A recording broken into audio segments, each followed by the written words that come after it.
Врач Бахчисарайской центральной районной больницы Ремзи Имамбетов участвует в крымском конкурсе «Человек с большой буквы».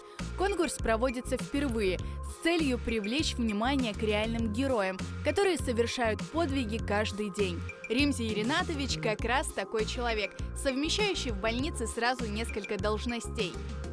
Первичная специализация у меня травматология, ортопедия. Я врач-травматолог-ортопед.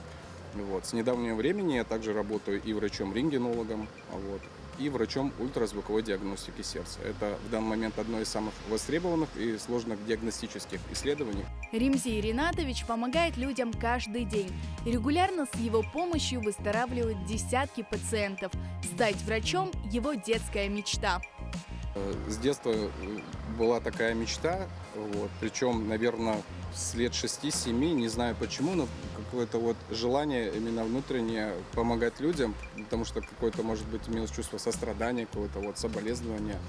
Дело в том, что среди родственников, родителей, близких родственников не было ни одного медика. Когда я поступил в медицинский, также по моим стопам пошел мой младший брат, который тоже работает врачом.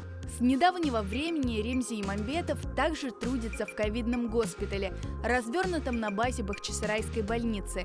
Для участия в конкурсе «Человек с большой буквы» его выдвинули пациенты, которые захотели, чтобы о его ежедневном героизме врача узнали во всем Крыму.